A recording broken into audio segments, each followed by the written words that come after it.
So my husband and I, we're always looking for something good to watch. And we found something. It was so good, we couldn't help but do some binging, and it's so over. So we watched HBO's White Lotus. Man, Mark White, I kind of was like, he knows how to write. This was awesome. At first, when we were watching White Lotus, and I'll try not to do too many spoiler alerts for you, but at first when we were watching, what was really interesting to me is I'm watching and you've got these guests and they're at this luxury hotel. The hotel's called the White Lotus in Maui on the beach. It's just a beautiful setting and, you know, they're in paradise. And you have a newlywed couple, a family, another lady, you know, this kind of thing. These are your actors or the characters. And then you have some of the staff that are the characters. And, you know, you watch the first episode or two, and with any new series, you know, it takes like 1, 2, 3 episodes, depending, to kind of like get you into it where you like the characters, you're really identified, and you're starting to live your, you know, the story vicariously, and you're getting into it. And so I'm watching, and then I got together with a girlfriend, and I'm like, you know, it's kind of interesting. It's like, I'm sort of waiting to see what's going to happen. We actually start the whole series in the first couple of minutes. The newlywed husband's there. He's really upset, and we see a body, or, you know, a casket going onto the airplane. And so somehow or another, I forget how, but they let us know that basically it looks like he lost his wife on their honeymoon, you know. And so I'm kind of waiting for, like, you know, because you kind of start with this big someone died. And the first episode or two, you know, we're establishing the story, we're getting to know our characters, the family, you know, you're seeing some family dysfunction. The newlyweds, they're happy, they're, you know, and you're seeing a little bit, but I'm kind of going, you know, it's funny, the first couple episodes, they're kind of slow, not in a bad way, but like, I know someone died, but nothing's happening. This is kind of interesting. And I realized one thing I love about that is that life is exactly like that. Life is such that there is dysfunction going on, and it tends to be covert. So it seems like there's no whoop, wow, death, major action. It's like things are happening. The family has a squabble or whatever, the daughter's mad or whatever, this, that. But there's nothing happening. Like, no one died. Who's dead? What happened? Who killed her? It's just subtle. And here's the thing about dysfunction. Dysfunction literally means that instead of being functional, something is not functioning correctly, right? It's dysfunctional. It also means that it's functioning kind of in this twisted, incorrect way. So, for example, the family has some dysfunction, and so they're a little mean to each other, and the daughter's got some big charges, and the parents, there's something going on between them, and the son's sort of withdrawn, and the friend's kind of being weird, and those are the characters in that family.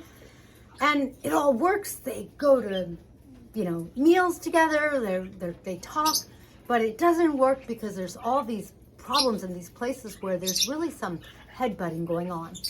There is so much out of the flow, and what's interesting is at some point or another, it's going to come to a head, and something's going to happen, right? Something is going to be problematic. When you're in the flow, what that means is that you're in more of that function.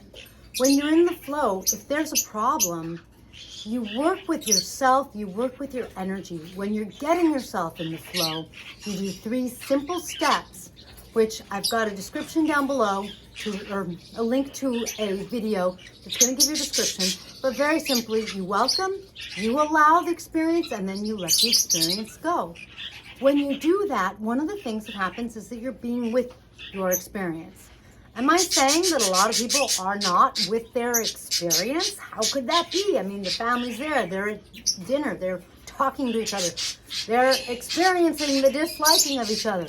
Are they? Or are they kind of pushing it to the side?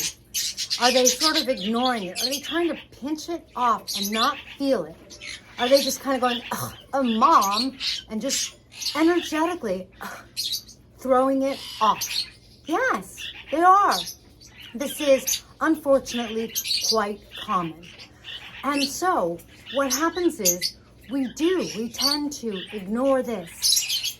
Maybe be short and say that, maybe even be rude, but push that to the side. We kind of constantly do and say things, and when we're out of the flow and we don't correct them within ourselves, we get further and further out of the flow and into greater dysfunction. On the other hand, when we work with our own experience and we welcome it and we let ourselves have the experience, we allow it to affect us, it starts to change who we are. The thing about being in the flow and digesting the experience this way, if you will, is that instead of having like undigested food, it's like you have digested food.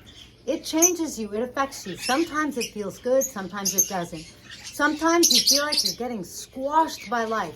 It can be uncomfortable at best. But it goes, it passes. And step 3, you're supposed to let it flow. You're supposed to let it go. When you do, you move on. Now, if someone's pissing you off, if someone's done something that's really bothering you, it might come back. It might stay with you. Yes, you might have to flow that energy and that experience many times, many times. However, one of the amazing, incredible things is that energetically, our energy is made up of every breath we take, which is thousands of experiences, but they're all sort of clustered into a lot of the same energies.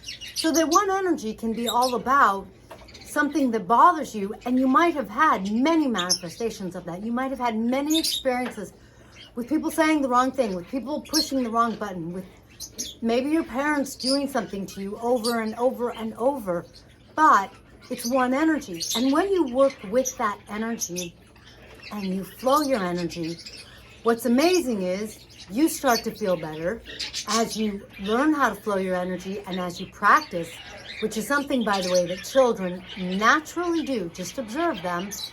Then you get this side benefit of starting to become sensitive to energy.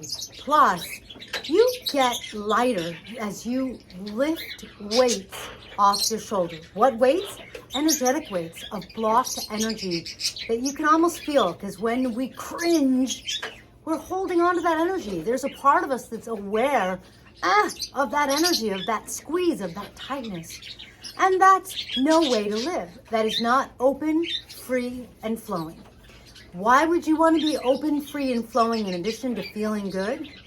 How many of your desires, how many of the things you want to be, do, and experience are going to come to you when you're cringed into a ball? Versus when you're open and there's room for them to come. Your energy's in the flow. You're functional. And so you have room to have your next meal or have your next experience. Really allow your next experience, really allow yourself to grow, evolve, and become the next bigger and better version of yourself. Flowing your energy is awesome. I flow my energy just about every day if I can, sometimes more than once, just depending. It has helped me in countless ways, and it's helped the people I help in countless ways. I've had people manifest the relationship, the business, the money, on and on, the passion. I've had people change how they feel. And let me tell you that way better than the business, the love, the on and on, way better is feeling really good about yourself. When you're in the flow, you can't help but raise your frequency as you flow and flow. It's true. You have to keep at it. But as you do, you raise your frequency and things start to change. Manifestation becomes more effortless. You can't make everything you want to have happen. You can't make everything you want to have manifest and come to you. but you can attract it and effortlessly shift your energy, raise your energy, and let it come your way. And that is awesome. So get yourself in the flow, change your experience, and then watch White Lotus. That's my spiritual cinema for today. Loved it. As a matter of fact, it'll be a theme. I'll hit on it a couple more times. Catch you next time.